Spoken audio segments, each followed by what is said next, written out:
Bonjour tout le monde, bonjour chers amis, bonjour camarades traders, investisseurs. Alors, bienvenue dans cette analyse stratégique du trader d'impact sur l'actif Zcash USDT. Alors, j'avais annoncé que j'ai partagé une vidéo d'analyse stratégique sur la paire ZUSDT. Et là, voilà, le moment est venu pour que nous puissions, voilà, pour que je puisse, voilà, vous partager cette analyse, voilà. Alors,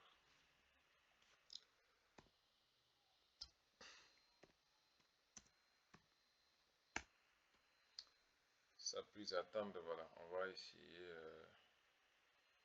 nous allons essayer ensemble de voir à quel niveau se trouvent actuellement les points.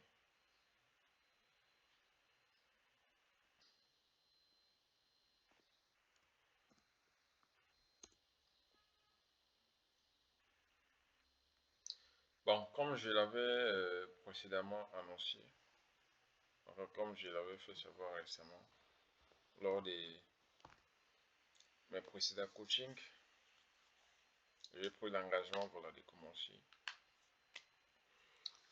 à vous partager, voilà, et animer des conférences et des coachings, voilà, publics, si, voilà, les temps et l'occasion se présentent.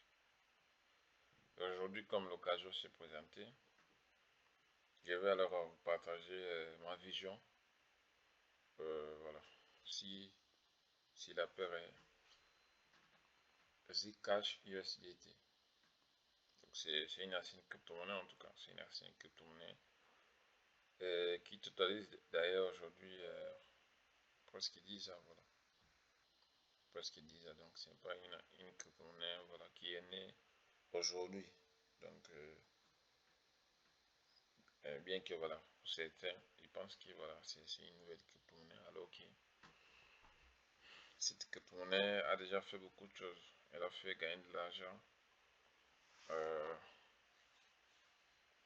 à la plupart des personnes, voilà, surtout, voilà, celles qui étaient prudentes, et a fait ruiner, voilà, celles qui étaient, voilà, imprudentes.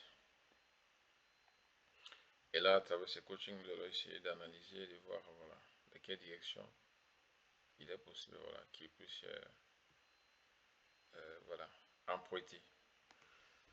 D'ailleurs, et malheureusement, je ne sais pas, voilà, je ne sais pas si TradingView est né après, voilà, est né après 2016, parce que d'ailleurs, le graphique ici n'est pas complet. Ce n'est pas un graphique qui est complet. Si on vient par exemple sur CoinMarketCap, ici, on pourrait voir, voilà, on pourrait voir l'évolution, voilà, l'évolution des points. Et vous allez comprendre quelque chose. On va essayer de marcher pour voir, voilà, son évolution.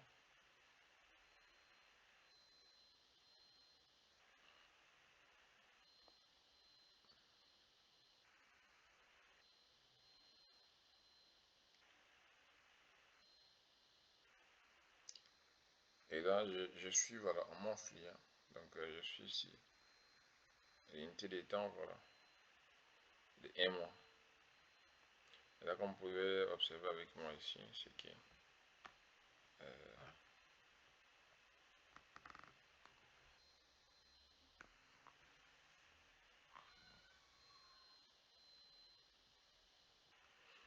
voilà, comme vous pouvez voir avec moi ici, les jetons, voilà,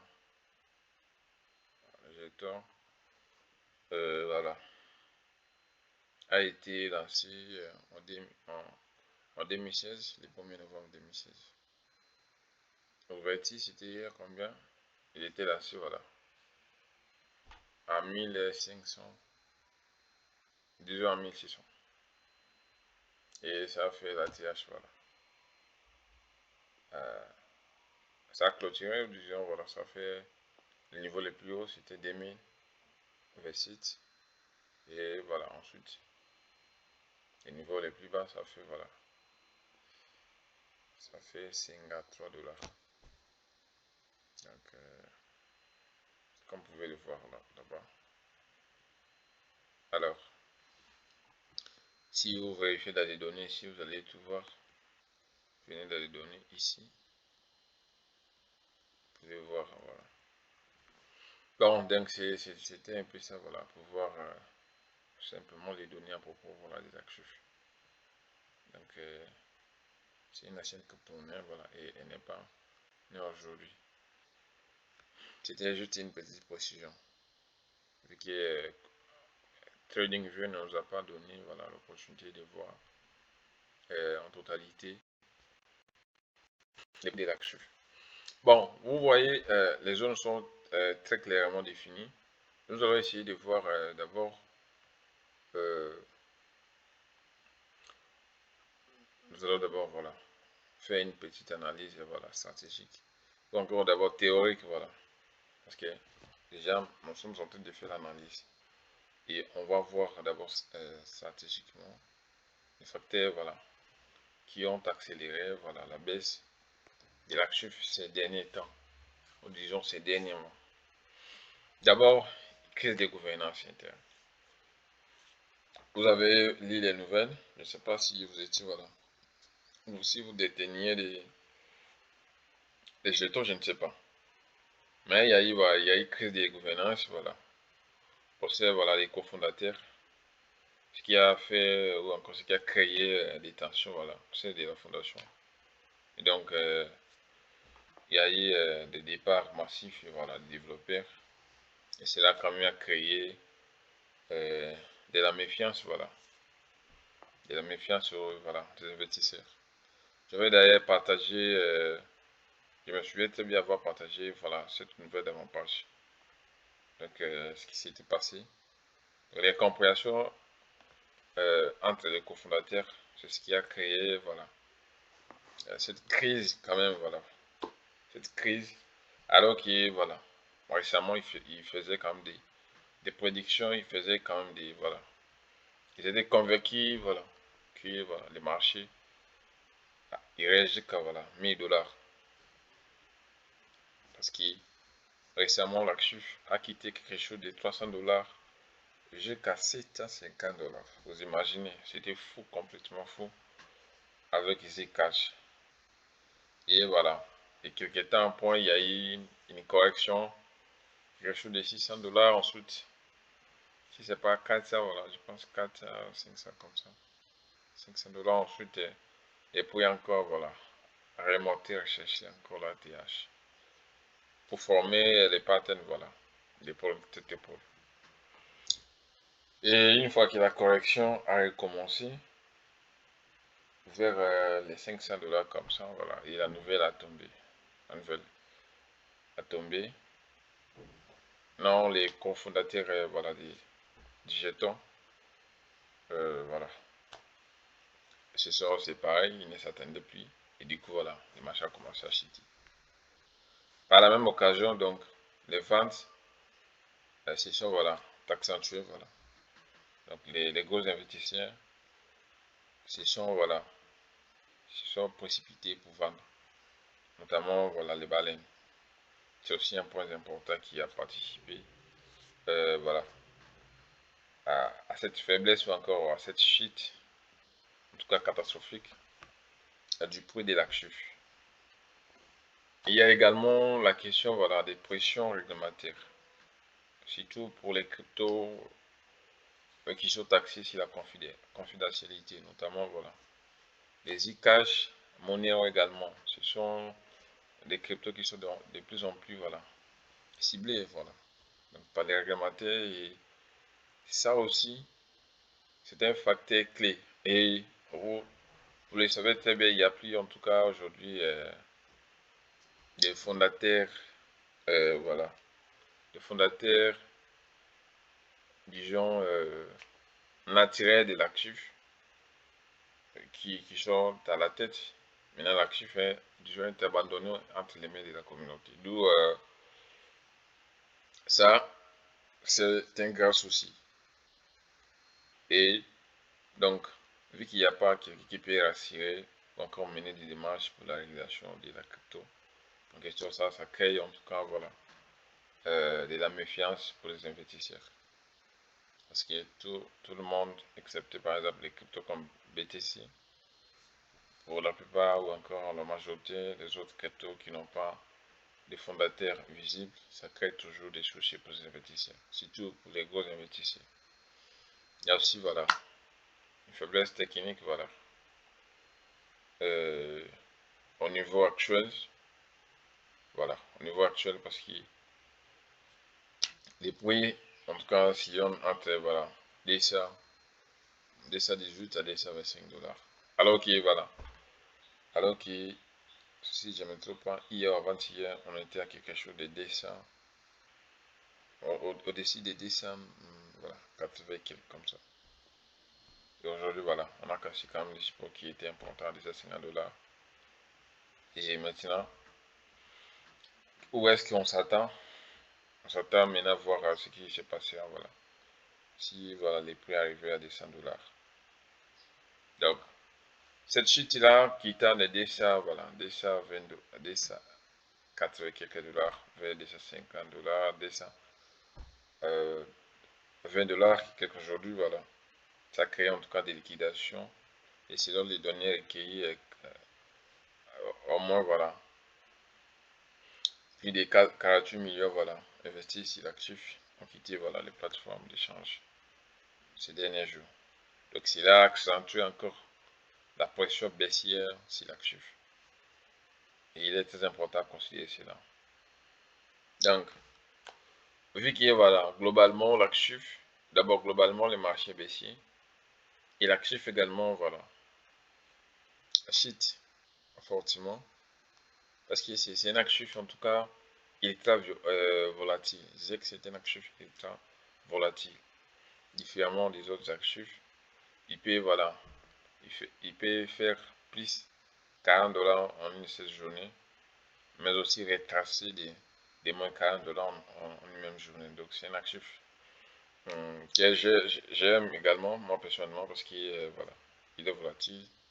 Si vous, si vous savez comment identifier les meilleures zones, vous allez vous faire en tout cas de l'argent. D'ailleurs, récemment, j'ai eu à partager beaucoup d'opportunités CISEC dans ma plateforme privée, dans mes groupes privés.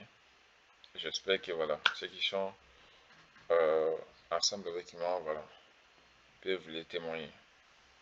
Donc, ces sentiments négatifs a créé quand même les marques de demande par les acheteurs. D'où on attend encore un peu plus que les prix baissent alors que voilà, on puisse y réagir. Si vous pouvez voir les données ici, l'ATH historique c'est combien? C'est ici, on est à 5 942 $. Donc c'est ça l'ATH historique. Car les prix d'émission c'était 1600 $. La presse c'était parti chercher cette ATH là. Alors notre RSA ATH c'était 750 $. Et le prix actuel, c'est aux alentours de 120 $. Vous voyez à quel point on a chuté. Donc, ça donne quand même à se questionner. Comme résistance clé actuellement. Et au regard du prix. Donc voilà. Simple time frame. Donc les petits time frame ou encore time frame simple. C'est 250 $. C'est ça, voilà. 250 $ et 290 $, c'est sur quand même des zones, voilà, des résistances qui sont clés actuellement. Et si, voilà, on arrive à les casser, là au moins on pourrait, voilà, s'attendre, voilà, à une remontée. Mais on va observer. Support critique, des 100 $ menacés, toujours, mais il y a risque de rupture parce que la faiblesse est persistante. Tendance actuelle baissière, voilà, avec des volatilités, liquidations en tout cas, qui s'accentuent. Volume, sortie massive, voilà, les plateformes. Signe des codes de défiance, c'est-à-dire Il n'y a pas en tout cas de confiance. On attend à ce que les prix puissent baisser encore plus. Donc, alors, ça, comme vous pouvez le voir, comme vous pouvez l'observer ici, market cap, c'est-à-dire la capitalisation boursière actuelle, c'est 3,6 milliards de dollars. Le volume d'échange, 315 millions de dollars. Cela vous dit que c'est un actif où c'est un actif voilà, spéculatif. C'est un actif qui est quand même apprécié, voilà. Bien qu'il continue de baisser, mais c'est un actif qui est ultra volatile où les capitaux circulent. Donc, on ne peut pas totalement l'enterrer. Vous comprenez, on ne peut pas totalement l'enterrer jusque-là. Et les zones techniques clés actuelles, cours, c'est-à-dire les points, des 5e à des 125, on tourne aux alentours là. Bougie, ils sont fortement voilà, dominés, voilà, par les rouges baissières. Alors, attention au piège ici. Qu'est-ce que vous devez comprendre par ici? Ce que vous devez comprendre par ici, c'est que souvent, dans des tendances où il y a des fortes corrections, il y a aussi souvent cette facilité-là ou encore cette rapidité-là des reprises de la tendance pour encore aller chercher des liquidités et quand même revenir, voilà, récupérer quand même, voilà, récupérer quand même des capitaux perdus. Donc il faudrait faire attention ici parce que ZEC a corrigé fortement et en un peu de temps, nous avons quitté des 6 et quelques à 200 dollars là où nous sommes aujourd'hui. Donc il y a les probabilités que des prix puissent revenir un peu à quelque chose de 4 et quelques dollars avant peut-être voilà, de corriger encore. Donc il faut faire attention ici. Il y a un gros piège ici. Résistance clé actuellement c'est 300 à 350 dollars. Support critique 200 dollars à 150 dollars. Facteur à considérer actuellement, il y a une pression vendeuse persistante. Il y a une pression vendeuse persistante. Et voilà, les indicateurs techniques quand même essaient de nous montrer cela. Donc ça, récemment, les prix avaient quand même voilà, gagné quelques pourcentages. Voilà. Mais ensuite, voilà, ça a chuté fortement.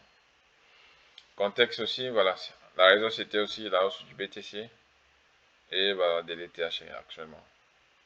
Alors, actif décentralisé, ici, il faudrait comprendre ce qu'il y a actuellement. ZEC joue comme un actif décentralisé. Elle est maintenant entre les mains de la communauté. Et surtout entre les mains des traders. Voilà. Donc, ZEC, c'est actuellement comme un actif autonome. Voilà. Vous comprenez? Donc, sa montée ne dépend plus voilà, des nouvelles venant des cofondateurs. Non. Mais voilà, des investissements et des capitaux voilà, qui sont investis. Donc, il faut prendre cela en considération. Et attention aussi à une reprise, en tout cas, c'est prise. Parce qu'il est d'abord, c'est un actif qui est spéculatif. C'est-à-dire, voilà, il y a quand même confiance au regard, voilà, au regard quand même, voilà, de son ancienneté. Il y a aussi beaucoup d'argent, voilà, qui entre et qui sort, d'où il faut s'attendre à tout. Donc, c'est dit ça, au moins, voilà, la partie théorique pour quand même essayer d'expliquer la situation actuelle si la paire ZEC-USDT. Et là, on va revenir sur les graphiques pour décrire simplement ou encore concrètement dans quelle direction on peut s'attendre. Bon, ça, d'abord, cette zone ici, ce que vous devez comprendre, c'est que c'est la symbole rome, hein, c'est le niveau clé de la symbole rome. Et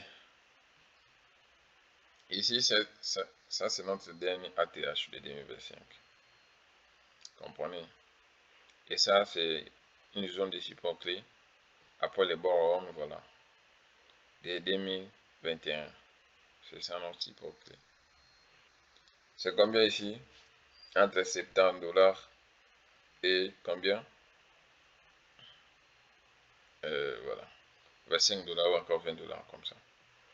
Et ici, c'est devenu, c'était voilà, devenu une zone de polarité entre 350 dollars et voilà, et 200 dollars. C'est une zone de polarité. Ça ici, c'est une zone de résistance. Ici, il est combien ici? Il est 530 dollars à 750 dollars. Alors, qu'est-ce qu'il faudrait comprendre par ici? Ce qu'il faudrait comprendre, c'est que, étant donné qu'on avait, voilà, on avait violemment cassé cette zone, et pas des bougies, voilà, hautement haussières, étant donné qu'on avait cassé cette zone, ici, cette zone ici, voilà, cette zone ici qui représente une zone de polarité devrait nous servir des supports pour la reprise quand même du marché, ou encore la remontée du marché. Mais vous voyez à quel point, parce que d'abord il faudrait tenir compte, nous sommes sur la tendance, voilà, nous sommes en monthly, donc nous sommes en train d'observer le marché, voilà, en monthly. Donc c'est l'unité d'état de 1 mois. Donc cette zone ici devrait nous servir quand même, voilà, des supports pour au moins, voilà, pour au moins une remontée du marché, mais ce qui n'a pas été le cas. Ça a démontré en tout cas de la faiblesse énorme. Et vous voyez encore ici, la zone semble ne pas jusque-là résister ou encore voilà, réagir.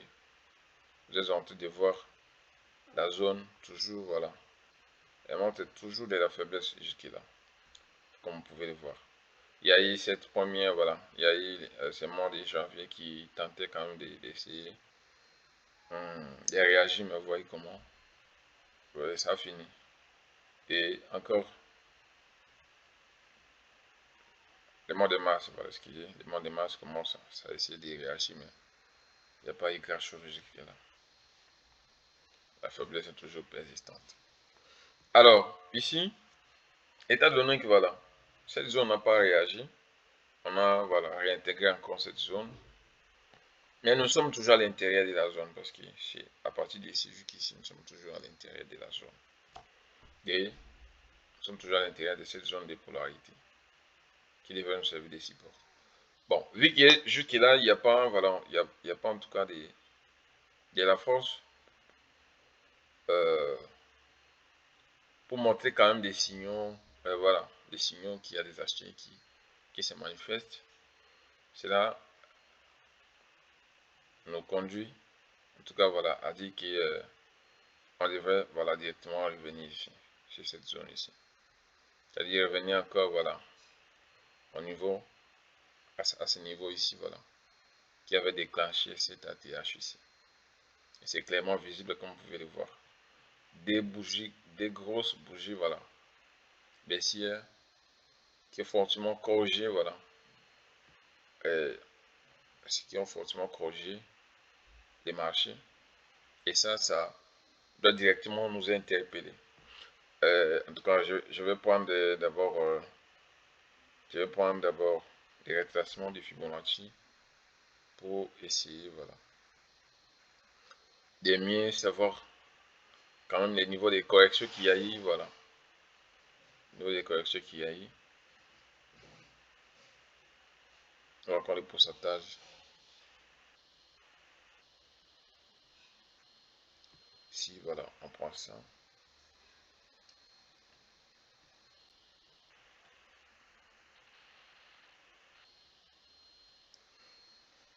Alors, comme vous pouvez le voir ici, on a corrigé, voilà, les marchés de combien? 78%. Donc, c'est beaucoup. En tout cas, c'est beaucoup. Donc, il nous reste quelque chose de 22% comme ça pour atteindre, voilà, notre niveau de départ. Et là, qu'est-ce que vous pouvez, voilà, qu'est-ce que vous pouvez alors, et regarder la tendance actuelle, voilà, comprendre. Donc, la faiblesse, en tout cas, acheteuse est persistante, comprenez? Et ce sont toujours les vendeurs qui dominent les marchés. Et nous, nous irons directement vers, en tout cas, l'enfer. Directement vers l'enfer. Alors, ici, notre zone de... Ici, quelle est la zone de résistance ici, qui est clé? Et que si peut-être on la casse, on pourrait s'attendre, voilà, quand même, voilà, à une réaction. C'est cette zone ici d'abord. Ici, des 350 $. Et ici, voilà. Si on prend, voilà, c'est 300 $. On regarde d'abord ce niveau ici parce que c'est un ancien niveau clé et qui devrait même réagir, mais on l'a cassé violemment. Donc ici, ça devient alors et une fois de plus une nouvelle zone de résistance.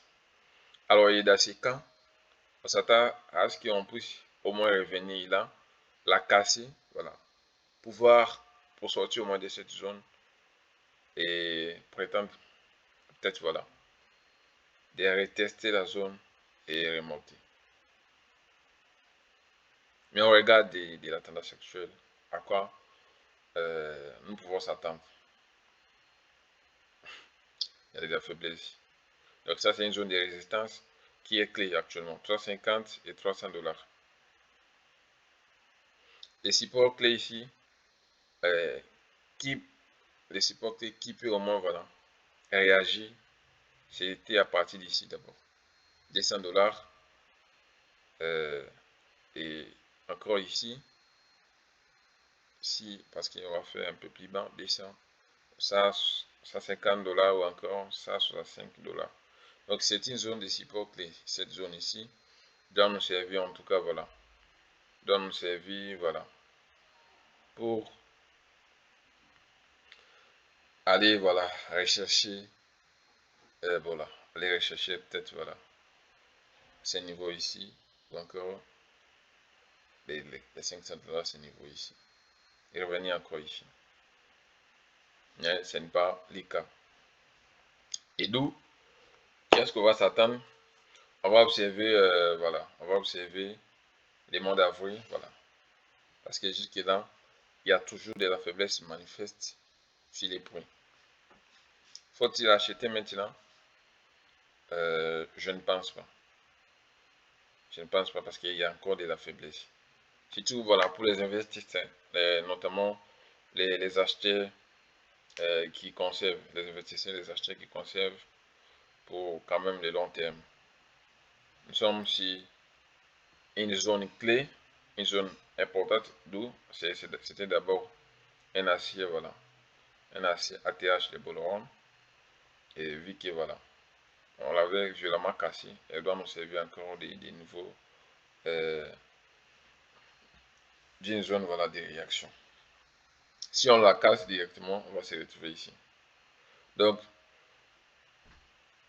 en conclusion ici, il faudrait d'abord, on doit simplement observer les choses à venir. Mais moi, on regarde des informations qui ont été, voilà, évoquées récemment. Je pense que nous sommes en tout cas, voilà, nous sommes en tout cas dans un niveau critique et le marché, ou encore s'il n'y a pas en tout cas, voilà, des réactions, on doit directement s'attendre ici. On doit s'attendre en dessous, voilà, des 100 $. Vous pouvez voir acheter ZEC ici en dessous des 100 $. Donc si vous avez, voilà, une idée d'acheter, voilà, ZEC, si vous pensez ou encore vous souhaitez, voilà, vous positionner, en tout cas il faudrait attendre ZEC en dessous des 100 $. Et on doit aussi observer, voilà, la fin du mois et les mois à venir. Mais il y a de la faiblesse. Donc, on s'attend à ZEC si c'est cette zone ici. Donc, en tant que trader, si, voilà, si vous avez peut-être, voilà, des capitaux, préparez-vous, voilà, à se positionner, voilà, dans une telle zone, voilà, et racheter, voilà, ou encore vendre les marchés en dessous, voilà, des 100 $. C'est en tout cas ça l'observation concrète si l'action faisait qui est actuellement. C'est ça mon avis par rapport à l'évolution des EC ISIDT actuellement. Donc nous sommes sur une zone totalement clé mais qui semble ne pas nous aider voilà, pour la remontée du point. Donc, directement, on doit s'attendre vers l'acier support ici, les supports les plus bas. Et s'il n'y a pas de rachat, là, on s'enfonce encore, on descend encore plus bas. Donc, c'est ça mon avis actuellement. Et il est encore toujours dans des bonnes zones pour positionner. Alors, qu'est-ce qu'on va faire? Si vous êtes, voilà, un holder, il faudrait observer, voilà, les jours, ou disons les semaines et les mois à venir. Si tout le mois d'avril, si tout observer, voilà, cette zone ici, on peut le faire même en weekly par exemple. Si, voilà. Notamment, vous voyez que, comme vous pouvez le voir avec moi ici, il y a toujours de la faiblesse, il y a toujours de la faiblesse manifeste. Toujours de la faiblesse. La crypto n'arrive pas, disons les jetons n'arrivent pas à tenir. Et on doit directement s'attendre ici. En dessous des 50 $, en dessous des 60 $, en dessous des 100 $. En dessous des 100 $. Donc, peut-être nous sommes encore dans des bonnes zones pour voilà, pouvoir shorter les marchés. Shorter les marchés et voir ce qui va se passer. Donc, c'était ça. Voilà, mon analyse. Et si je peux encore parler de la surprise, c'est simplement, voilà, cette zone ici, peut-être on va revenir encore une fois de plus à rechercher, voilà, les 500 $ à partir d'ici, voilà. On va revenir encore une fois de plus ici pour peut-être retester cette zone ici encore une fois de plus pour voir si il y a encore des ordres. Voilà, il y a encore des ordres là pour les déclencher et revenir vers ici. Mais ce qu'elle nous montre les bougies, ce qu'elle nous montre les patterns, ce qu'elle nous montre les nouvelles, nous ne sommes pas, dans une bonne position pour acheter le marché actuellement. Donc, on va observer les jours à venir pour mieux se positionner. Mais actuellement, vous avez encore voilà, l'opportunité de décider. Si vous êtes voilà, si vous êtes holder, vous pouvez faire les DCA, ça c'est aussi important. Les DCA, ça va en tout cas vous aider par rapport à cela. D'ailleurs, vous êtes dans de bonnes zones voilà, pour acheter le marché. Vous êtes dans de bonnes zones pour acheter encore des marchés. Parce que le marché chute, vous profitez. Donc, c'était ça mon analyse par rapport à la crypto ZEC USD. J'espère que voilà, c'est peut-être utile. Et si vous pensez aussi à ajouter quelque chose en commentaire, vous pouvez le faire. Et on avancera toujours comme on l'a promis. Merci et à bientôt.